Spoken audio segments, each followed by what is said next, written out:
Muy buenos días, amigos televidentes. El Tribunal Supremo Electoral está pronto a resolver el caso de estos diputados, son 11 en total, que posiblemente no pudieran asumir su cargo porque se aduce que son contratistas del Estado. Vamos a conversar esta mañana con Aníbal Samayoa. Él es abogado de Jóvenes por Guatemala. Jóvenes por Guatemala fue precisamente una de las organizaciones que puso este tema sobre la mesa. Entonces, empecemos. Aníbal, primero que todo, muy buenos días. Gracias por haber aceptado nuestra invitación. Gracias, Carmen. Es un gusto estar con ustedes, como siempre. Y vamos al origen de esto, Aníbal. ¿Cómo es que ustedes llegan a determinar que había cierto número de diputados que eran contratistas del Estado? ¿Cuál fue su fuente de información? Bueno, la fuente de información fue el portal de Guatecompras. Nosotros ahí empezamos a hacer una investigación un poco más minuciosa.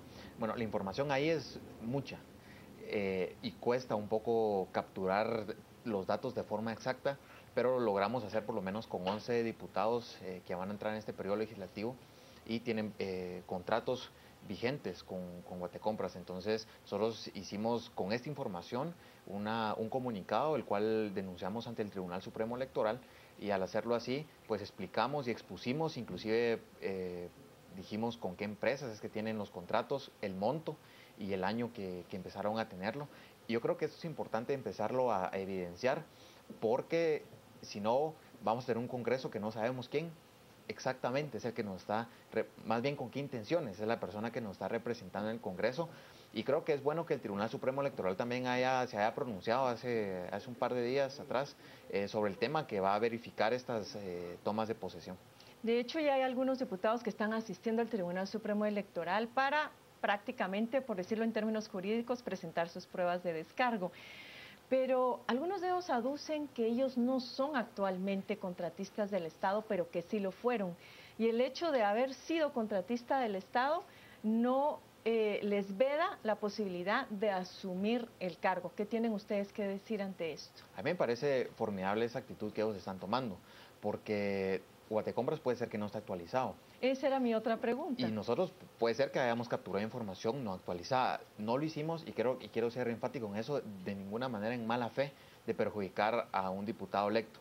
Simplemente queremos desnudar lo que hay, y lo que hay es lo que captamos como información. Ahora, que ellos van a presentar sus pruebas me parece bien, porque eso diría que empiezan a transparentar un poco sus acciones.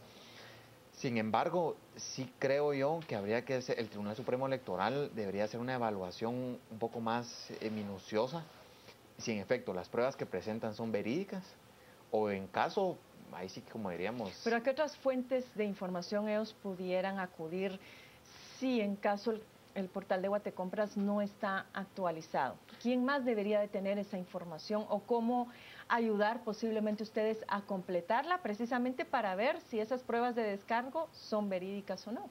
Yo creería que habría que hacer la evaluación sobre las pruebas, porque eso nos daría buenos indicios, o más bien al Tribunal Supremo Electoral, sobre la veracidad de estas, porque tal vez puede ser que porque el portal de Guatecompra no ofrece pruebas, solo ofrece datos, información, montos y empresas. ¿Ya? Entonces, si el Tribunal Supremo Electoral hace evaluación sobre lo que se está presentando, yo creo que podría dar más luz al asunto. Nosotros no podríamos hacerlo, sino serían ellos los obligados a presentar eso. Si no presentan, yo creo que ya conclusiones empezaría a sacar el Tribunal Supremo Electoral sobre el asunto. Sin embargo, sí hay que hacer un desprendimiento entre lo que se está pidiendo, como nosotros lo pedimos, y el argumento jurídico que tiene que solventar el Tribunal Supremo Electoral para emitir su resolución final. Porque puede ser de que uno diga, mire, tiene, y de verdad el portal lo esté demostrando, pero tal vez el argumento fáctico de fondo no lo vaya a demostrar, y eso es lo que le podría faltar en sustento al Tribunal Supremo Electoral para evitar que estos diputados contratistas del Estado tomen posesión. Ahora, aparecer en el portal de Guatecompras no quiere decir que es un impedimento, y eso sí hay que decirlo muy claro, no es impedimento legal aparecer. De hecho, todos los que tienen NIT podrían estar en el portal de Guatecompras. Claro. Sin embargo, el sistema, cómo funciona, todavía es muy primitivo para considerar, determinar si soy o no contratista del Estado. Es decir, yo me puedo postular aquí en 4 años y voy a aparecer con impedimento, porque voy a aparecer, porque tengo NIT. Sí. Me dice, mire, usted tiene NIT, entonces ya es Pero contratista. entonces no aparece, por lo que tú estás explicando, el periodo en el cual la persona pudo haber tenido un contrato con el Estado. En algunos, bueno, sí, sí debería aparecer el contrato, porque cuando se hace la junta de, pues, de licitación, la adjudicación y todo, monta las fechas. ¿Cuál es la información que aparece actualmente entonces nada más? ¿El número de NIT? Aparece el nombre de la persona? exactamente, digamos en este caso, el partido político al que está perteneciendo. El NIT, no, si mal no recuerdo, no está apareciendo, ¿verdad? Por información personal de la persona, pero sí aparece el contrato, a qué se refiere el contrato, el monto del contrato. Pero no el periodo. El año, sí, por lo menos si nosotros conseguimos de algunas personas el tiempo en que ellos tenían el contrato. Entonces, inclusive hay diputados de la legislatura pasada, ahorita no recuerdo el nombre, pero sí, ellos siendo diputados tenían los contratos hoy vigentes. ¿Y de estos que ustedes denunciaron tienen con fecha 2005? Sí. Y no se sabe, 2005 puede ser haber finalizado en junio, como puede ser finalizar en diciembre. Correcto. Pero inclusive algunos sí da las luces que todavía tienen el contrato vigente y van a Pero si ellos van a asumir en enero del 2016 y por decir algo el contrato vence en diciembre del 2015, ¿eso impediría que ellos puedan asumir? No, eso no lo impediría. Por eso creo que es importante que el Tribunal Supremo Electoral tome cartas sobre el asunto. Es el ente del Estado obligado a ahí sí que desmentir o afirmar las afirmaciones que se hagan sobre el asunto. Y en este caso sí no tendría impedimento alguno un diputado hacerlo, pero me parece que hay algunos diputados que sí lo tienen, y creo que el Tribunal Supremo Electoral también tiene otra faceta en este caso, ya que estamos tocando el tema. Para las siguientes elecciones, una lección súper aprendida, no estar inscribiendo candidatos que ya han violado la ley, que eso generaría que no sean idóneos, capaces, honrados.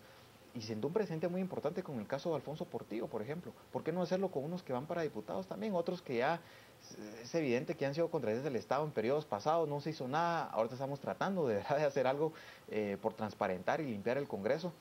Y el tribunal tiene que tomar esa responsabilidad más a pecho. Esto quiero replantearlo en unos segundos, pero vamos a la equidad, por ejemplo, la igualdad en términos de los montos de los contratos. Aquí lo que pesa es el hecho de ser contratista, no pesaría el monto. ¿Por qué te pregunto eso? Porque en las notas de prensa se podía ver que habían algunos diputados electos que tenían supuestamente contratos, por decir algo, por 175,000 quetzales, mientras habían otros que los tenían por 6 millones de quetzales. Es decir, no importa el monto, sino que el hecho es que sean contratistas. No habría ninguna diferencia entre uno y otro, a decir del criterio de Jóvenes por Guatemala. No, de hecho el monto no es el que importa. Y para comenzar, tampoco ser contratista es ilegal. El problema es o soy diputado o soy contratista. No puedo hacer las dos cosas a la vez. Entonces, de hecho hay diputados que el monto de sus contratos ascienden un poco más de los 60 millones de quetzales. Que no está mal, porque ellos ganaron como mejores postores dentro de una licitación, de un contrato.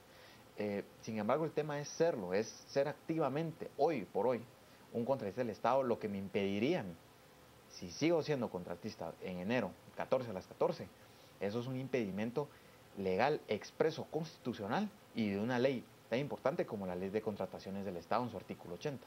Ahora, medidas correctivas, Aníbal. Nosotros conversábamos el otro día con un representante de la Contraloría General de Cuentas y él decía sobre este tema en particular que ellos no podían vedar o dar alguna información adicional sobre los candidatos más allá de lo que establecía en términos del finiquito. Tú mencionabas que es obligación del Tribunal Supremo Electoral, pero ¿en qué momento el Tribunal Supremo tendría que hacer esto? Se supone que tendría que ser previo al proceso electoral, como para hacer un primer filtro de quienes finalmente van a poder correr en la campaña. Pero esto requeriría más fortalecimiento por parte del Tribunal Supremo Electoral en términos de recurso humano y lógicamente de recursos financieros.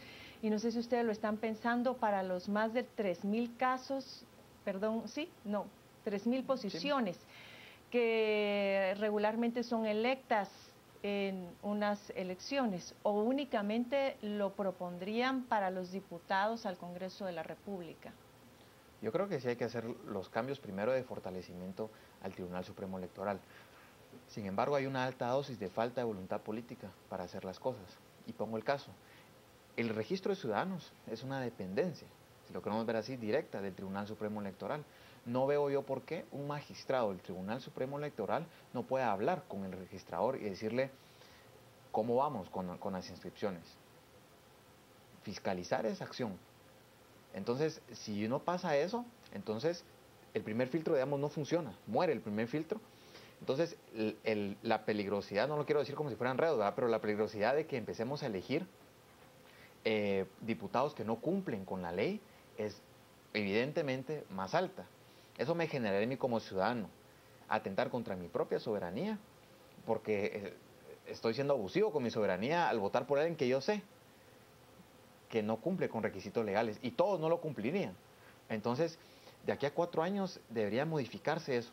Primero, mejorar la comunicación entre los magistrados del Tribunal Supremo Electoral y el registro de ciudadanos, para hacer esa evaluación un poco más profunda y no tomar solo en consideración el finiquito que viene de la Contraloría General de Cuentas, es decir, suficiente para que entre, porque entonces diría yo, bajo ese argumento, que el finiquito está siendo superior a un 113 constitucional, a un 164E constitucional. Entonces, eso no funciona así. Entonces, estamos entendiendo al revés la ley y tendría que fortalecer. Por ejemplo, en México existen 2 tribunales supremos electorales. Un Tribunal Supremo Electoral eminentemente para temas pues del día electoral, de los días electorales, sí, y el otro de fiscalización de los 4 años, de lo que está pasando inclusive hasta con temas de partidos políticos, que ahí empieza el mal, creo yo, de lo que pone en gran trabajo a registro de ciudadanos y después en gran pena al Tribunal Supremo Electoral. Es que esto es una cadena de responsabilidades. Correcto. El primer eslabón de esta cadena de responsabilidades, lógicamente, son los partidos políticos. No tendría que llegar a descargarse todo sobre el Tribunal Supremo Electoral o la Contraloría General de Cuentas, sino que tendrían que ser los partidos políticos los especialmente interesados en vigilar que las personas que lleguen a postularse en representación del partido sean personas probas, honestas, idóneas, es decir, ellos los primeros en aplicar el artículo 113 constitucional, correcto, que ahora estamos tratando de responsabilizar de todo al Tribunal Supremo Electoral. Que no, de hecho no es culpa de ellos solo lo están tratando de asumir una responsabilidad de resolver, porque en la ley electoral existe un artículo donde ellos no pueden dejar de resolver, tienen que pronunciarse, sea sí o no, pero no pueden dejar de decirlo. Ahora, el tema de partidos políticos ahí juega un papel, como tú mencionabas, Carmen, importantísimo. El problema es que en Guatemala la plaza me cuesta dinero, no me cuesta esfuerzo. Sí. ¿Verdad? Entonces, ahí yo coarté de una vez mi derecho a funcionar como capaz a cumplir una plaza. Entonces, obviamente nunca voy a llegar pensando que tengo que cumplir requisitos constitucionales para optarlos, solo requisitos financieros para poderlo hacer. Entonces, si un partido político, y ahí estamos realmente en momentos muy primitivos, y ahí urge de nuevo hacer la acotación, la reforma electoral. Y el tema del financiamiento, correcto, porque entonces quien tiene la plata para financiar la campaña, esa es la persona que va a ir en la casilla, y el partido político lo que hace es hacerse de la vista gorda, porque cumplen su fin inmediato, que es lograr esa posición en el Congreso o en una alcaldía o en la presidencia de la República. Correcto. Y toda vez ellos logren ese propósito, lo demás se lo dejan al Tribunal Supremo Electoral, que es justamente lo que estamos viendo ahora, una decisión bastante difícil, porque con base a lo que el tribunal resuelve en esta ocasión, va a sentar jurisprudencia. Es una cuestión bastante delicada. Y bueno, y va más allá también, porque si yo, por ejemplo, soy bancada que tiene un buen número de diputados, y voy a seguir postulando diputados bajo estos argumentos que mencionábamos, vamos a empezar a posicionar magistrados en diferentes cortes y salas que van a beneficiar luego cuando se interpongan recursos de amparo, entre otros, de decir, no los vamos a afectar porque ellos nos pusieron aquí. Entonces empieza un juego, ya no es de temas de resolución sobre legalidades, es un tema de compromisos. Sí, ¿qué me debe, qué le debo? Entonces empezamos a pagar. Y entonces lo que debería yo crear como magistrado de alguna sala o de algún lado es crear certeza jurídica. Y lo que estoy creando es desorden desinstitucional, porque no estoy acatándome o resolviendo bajo un principio eminentemente legal, sino precisamente de interés. Ahora bien, todo lo que estamos conversando es en términos ideales de las lecciones aprendidas de este proceso electoral, de ese despertar ciudadano que finalmente pone el ojo sobre la necesidad de la integridad, de la honestidad, de ese descubrimiento de un artículo sumamente empolvado como lo era el artículo 113 constitucional. Pero una cosa es ese ideal y otra cuestión es la realidad política. Y efectivamente, Aníbal, el poder generar este sistema de filtros desde los partidos políticos y Tribunal Supremo Electoral o Registro de Ciudadanos es sumamente complicado. Ustedes se han puesto a analizar qué es lo que habría que recomponer para facilitar el trabajo del registro de ciudadanos, en todo caso, para que no inscriba a estas personas que no llenan los requisitos de ley. Sí, lo hemos planteado muchísimas veces, hemos puesto el tema sobre la mesa en la organización de Jóvenes por Guatemala. Pero me refiero a las propuestas más operativas, es decir, una hoja de ruta de cómo esto debería de funcionar, porque por lo que decías, por ponerte un ejemplo, si es el portal de Guatecompras el que no está actualizado, deberíamos de empezar por eso. Ahí hay que tomar una medida en concreto, ¿no? Y este tipo de cuestiones más de detalle para facilitar ese trabajo y que verdaderamente pueda concretarse en la práctica. Mira, hay varios escenarios que pueden darse, que van interrelacionados a su vez. El primero son modificaciones legales. Eso facilitaría en gran medida las acciones que como ciudadanos podríamos tomar. El empoderamiento es importante. Sin embargo, hemos visto que en 30 años el Congreso empoderar a la ciudadanía jamás lo haría. Y estamos en expectativa que esperamos que nos empiecen a incluir un poco más, porque nosotros somos los que los sentamos ahí. Entonces, ellos tienen que tomar en consideración eso. Reformas legales. El siguiente creo que es información ciudadana. Y yo lo digo a la gente y les suena un poco gracioso, pero lean su constitución. Vayan ahí a la torre de tribunales, 15 quetzales creo que vale en lugares donde venden leyes, y leámosla, porque eso nos empodera a nosotros bajo argumentos de fuerza legales que pueden decir a cualquier asociación, mire, yo no tengo asociación, pero este artículo, ¿por qué bajo asociación no empezamos a impulsarlo? Entonces, esa conjugación ciudadana y ese reordenamiento que necesitamos también, porque después de las manifestaciones nos venimos un poco para abajo y cada quien empezó para jalar para su lado. Yo diría que debemos conglomerarnos. Retomarlo ahora y sobre todo también en función no solamente de esta experiencia del proceso electoral, de los mismos informes, tanto el nacional como el internacional de observación. Yo creo que ahí van a haber bastantes temas sobre los cuales valdrá la pena sentarse a dialogar, a reflexionar y buscar las medidas correctivas de cara a la próxima elección. ¿Sí? Se nos ha terminado el tiempo. Aníbal, muchas gracias por habernos acompañado, a nuestro público televidente también por habernos acompañado en esta mañana del lunes 9 de noviembre en el segmento de la entrevista. Vamos a volver ahora a la mesa principal con Mario y Carolina.